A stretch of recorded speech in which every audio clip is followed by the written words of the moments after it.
R no sleep. Story credit goes to 11 Velociraptors. I almost missed it altogether, buried as it was under all the junk mail and, those pre-approved credit card offers. The announcement was printed on a 7 by 5 inch piece of white cardstock. The right side featured a photo of a couple, while the left bore a simple message in a plain font. Just married, David and Emma, June 6th, Acadia. I read that strangely unceremonious message twice as I stood in front of my mailbox, trying to recall how I knew the couple. The only David I knew was my brother, who was not only single but maybe the most single man I've ever known. I looked over to the photo of the happy couple and honestly, I'm not being hyperbolic when I say that my jaw dropped. The man in the picture was, in fact, my younger brother. He was strolling down the beach, hand in hand with a young woman, both of them caught mid-laugh. He gazed adoringly at the woman, at Emma, I guess, who was covering the top half of her face with her free hand. I thought it was strange that she'd be obscuring her own eyes in a wedding announcement photo, but the card itself was so strange that I didn't really dwell on her pose. The announcement was either a prank, which would have been pretty out of character for my humorless sibling, or David had totally subverted my every expectation and actually eloped. Once I got past the initial shock of the card, I went back inside, tossed the junk mail, and gave David a call. It was evening where he was, but not so late that he would have been asleep. He picked up after 6 rings. Well, Mazel fucking Tov, I told him, squinting down at the woman's face. Who's the lucky gal? He paused, clearly trying to puzzle out my question, then said, What the hell are you talking about, man? Okay, so it was a prank.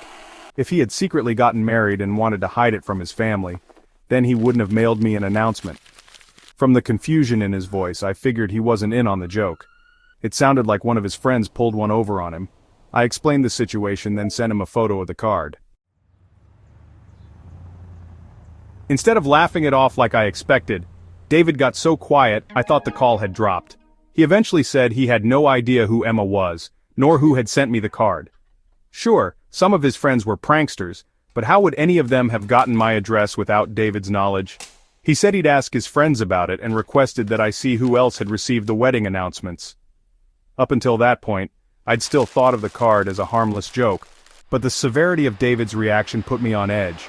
Maybe there actually was some woman in his life that, for whatever reason, he didn't want people knowing about.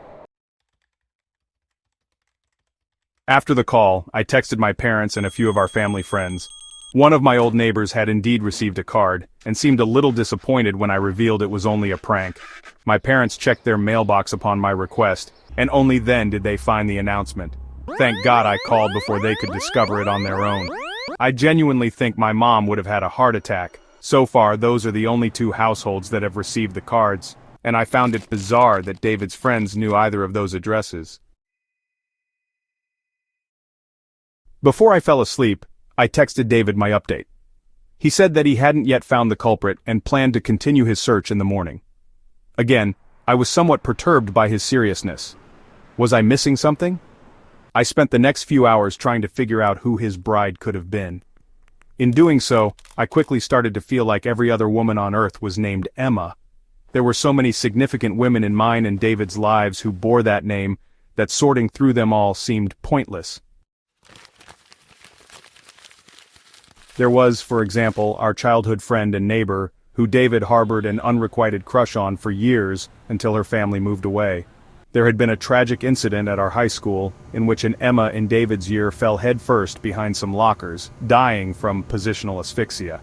I had dragged David along to a rager at an Emma's house in college, which had ended in both of us spending a night in jail for public intoxication. Apparently my life was just one big stream of Emmas, and none of them seemed plausibly linked to the marriage announcements. Now here's the part of all this that I'm still struggling to make sense of.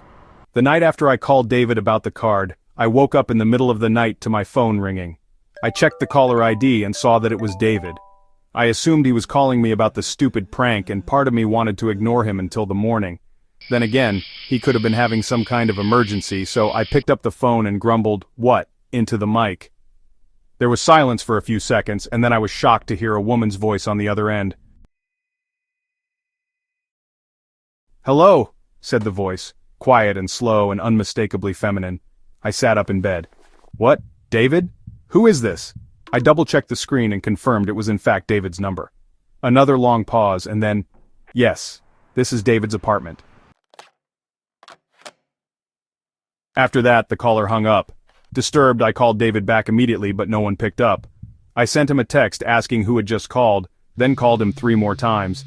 No one picked up and I was starting to panic. Yeah, I know the most likely explanation was that he simply had a woman over, but something didn't feel right. I guess David's paranoia was rubbing off on me because I was so weirded out that I actually phoned David's buddy Mike, who lived in his same apartment building, and made him do a wellness check for me. When Mike got to the apartment, my brother was asleep inside, perfectly safe and sound. He didn't have anyone over, and there were no signs that anyone had broken into his apartment or messed with his phone. And yet, I hadn't imagined the call, at least not entirely. According to the phone logs, there had definitely been an outbound call from David's phone to mine.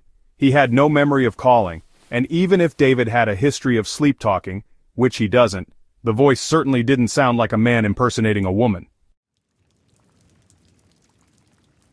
I'm at a complete loss. I tried giving the card a more thorough look this morning, trying to see if I'd glossed over some clue.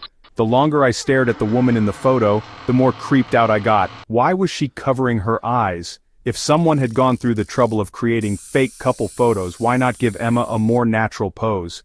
Frankly, I could only look at the marriage announcement for a few seconds at a time before I had to put it down. Maybe that's why it took me so long to realize that the woman's mouth had been flipped upside down.